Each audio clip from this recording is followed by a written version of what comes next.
Bienvenue dans cette nouvelle vidéo. Je suis Dimitri Boujard, l'avocat investisseur. Nous allons parler dans cette nouvelle vidéo de la taxe d'habitation, le retour.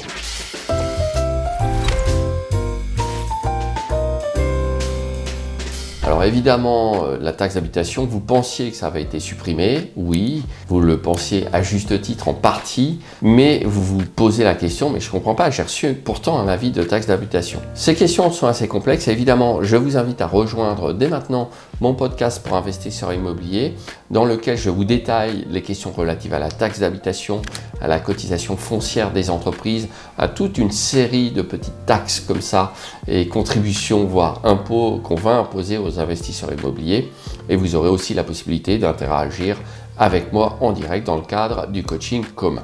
Donc, cliquez sur le lien qui se trouve dans la description. Alors, le retour de la taxe d'habitation. On parle maintenant de la THRS.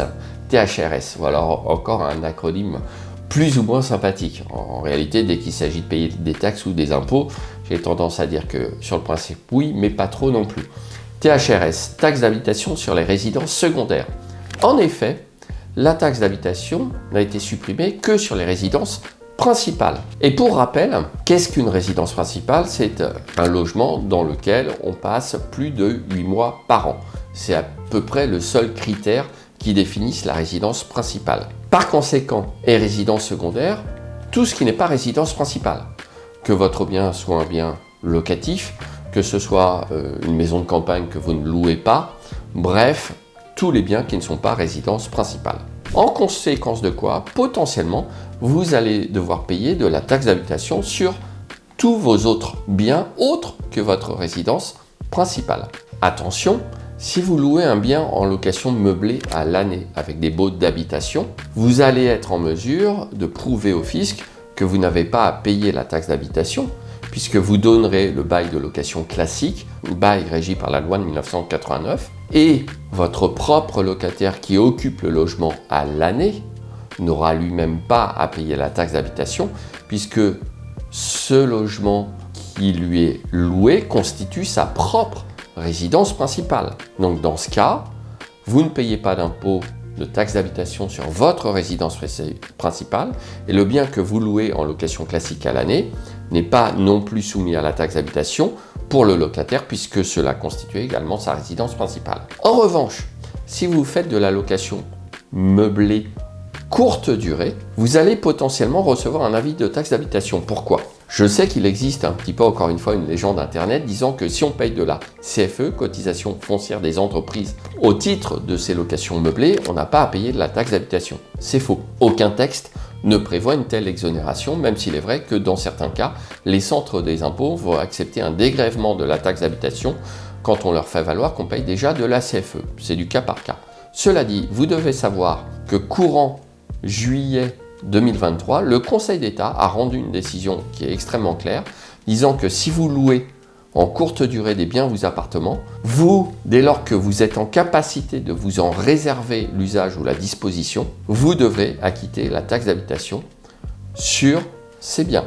Ça sera différent si vous avez par exemple un mandat de gestion avec une agence immobilière, puisque dans cette hypothèse, le fisc va considérer que vous ne pouvez pas vous en réserver l'usage. En revanche, ne vous étonnez pas si vous faites de la location en direct sur vos propres biens en courte durée. Ne vous étonnez donc pas de recevoir des avis de taxe d'habitation en plus de vos avis de CFE. Alors comme ça a tendance un petit peu à cafouiller tout ce système, il est aussi possible que vous receviez en même temps un avis d'imposition pour la taxe sur les logements vacants. Ça arrive, donc on peut se retrouver à payer la CFE, la taxe d'habitation et la taxe sur les logements vacants, ce qui est évidemment une aberration du système. Sachez que c'est parfois provoqué par les déclarations que vous avez faites tant bien que mal dans le cadre de la nouvelle obligation déclarative des biens que vous possédez, puisque courant 2023 a été mise en place cette nouvelle obligation déclarative. C'était pour quoi faire? C'était évidemment pour mieux vous taxer. D'ailleurs, ça a été clairement dit par quelqu'un de la Direction générale des impôts dans un article de presse en disant on va mieux connaître qui détient quoi et qui loue quoi, à qui et comment, et ça va nous permettre de mieux taxer. C'était dit noir sur blanc. Donc Le but principal de cette nouvelle obligation déclarative était de mieux appréhender si le logement était vacant, s'il était loué comment, etc., etc. Voilà pourquoi désormais vous recevez beaucoup plus massivement qu'avant, si vous faites de la location meublée en courte durée, des avis de taxes d'habitation. Alors évidemment, est-ce qu'il y a des moyens d'y échapper? Ça me paraît actuellement compliqué. Ceci étant, il y a un épisode spécial sur la taxe d'habitation dans le droit d'investir où je reviens plus en détail sur certains mécanismes ou certains arguments qu'on pourrait mettre en avant pour tenter tant bien que mal d'échapper à cette taxe d'habitation. Je vous invite également à vous abonner à ma chaîne YouTube Le Droit d'Investir et à activer les notifications si ce n'est pas encore fait. Voilà, j'espère que cette vidéo vous sera utile et je vous dis à tout de suite dans la prochaine vidéo.